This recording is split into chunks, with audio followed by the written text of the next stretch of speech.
Hi, welcome back to Manly Kitchen. Today we're going to do one of my favorites, chili Colorado, and that is beef in a red chili sauce and nothing else. Now it does take a while to make the sauce, but believe me, it's worth it. And if you just follow the instructions, it's not a problem. Just take it one step at a time, and I'm going to show you how. By the way, if you're watching this on YouTube, you can go over to the Manly Kitchen site. You can get all of the exact measurements for the ingredients. So let's turn around into the kitchen and have some fun.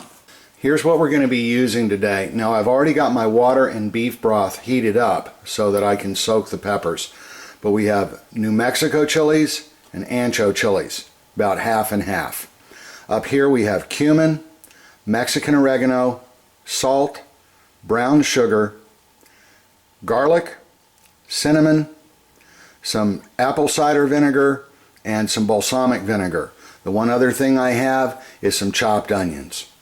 Step one with the peppers is that you want to break the stem off, and then don't worry about cutting the thing. It's not a big deal. You're going to be mashing these and putting them in a blender and everything else. You just want to get out all of the seeds that you can. You don't need to be obsessive about it. If there's a few seeds, that's not a problem. But if you leave all of the seeds in there, then you're going to end up with a bitter sauce. Now the anchos are a little different. They don't seem to be quite as dry to the touch, and you are probably going to have to rip those up. Like I said, no big deal. See that pod there? Get rid of that.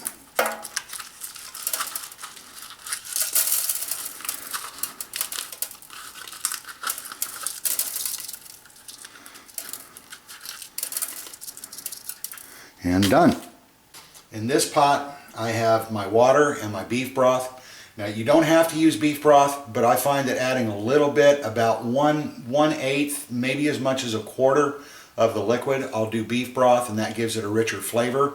If you don't have it on hand, don't worry about it because it's not part of the normal recipe. That's just one of my additions.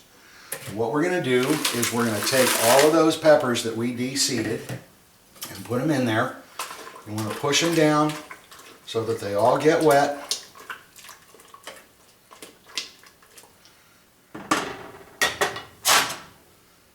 Cover the pot and leave it for about 20 minutes or so until the peppers soften. Now that the peppers have softened in the water, we're going to puree them. The way you do that is just scoop some of the peppers, some of the liquid, not all of it. You want a little bit of liquid in each batch that you do.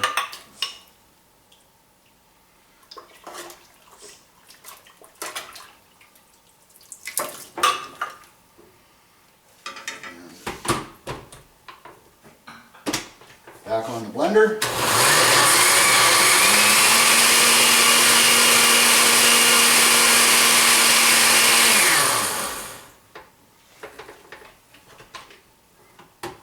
Now we pour this, I have a bowl and a strainer together. I pour it right into the strainer. And I'm going to continue to do that until I've got all the peppers done. I've pureed all of the peppers. We've got them in the strainer. What we're going to do now is we're simply going to take a spoon or a spatula and we're going to scrape against the side of the strainer, working everything through that we can into the bowl below. The reason you're doing this is because this will take out any of the solids, large solids, and especially the seeds, which you don't really want in your final sauce. You can see it goes pretty quickly.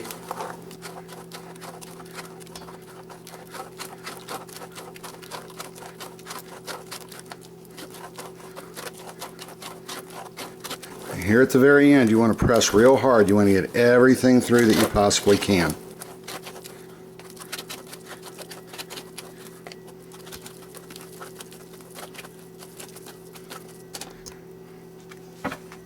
Just to make sure that I get every little bit of goodness, I'll go around the bowl and scrape off this little bit.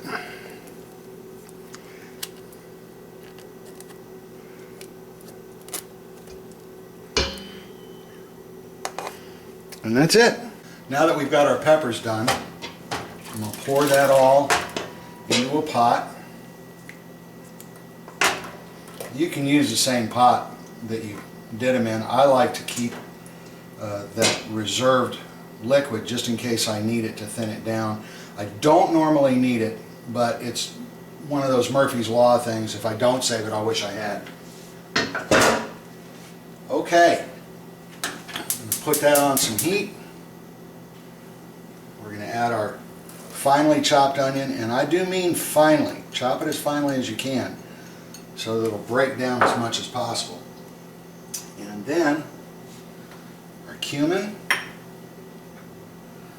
oregano, salt, brown sugar, it's another little secret, bunch of garlic. You can use fresh cloves that you've smashed. I keep some minced and crushed garlic on hand. That was a touch of cinnamon. This is a little bit of apple cider vinegar, a little balsamic. Now normally if I'm making a single batch, I'll choose one of the vinegars. I happen to be doing a double batch today, so I'm going to use them both. And stir all of that in nice. And we're going to leave that on a heat for a while, let it simmer, let everything get to know each other and get happy. But that's it. That's how you do an authentic Colorado sauce. Now in other segments, and again, if you're on the website you'll see these. If you're on YouTube you might have to search for them. But what I'm going to do is I'm going to show you a couple of different ways you can use this Colorado sauce to make different types of chili. So for now, this is it. I'm Lane. This is Manly Kitchen. Thanks for joining me, and don't forget, play with your food.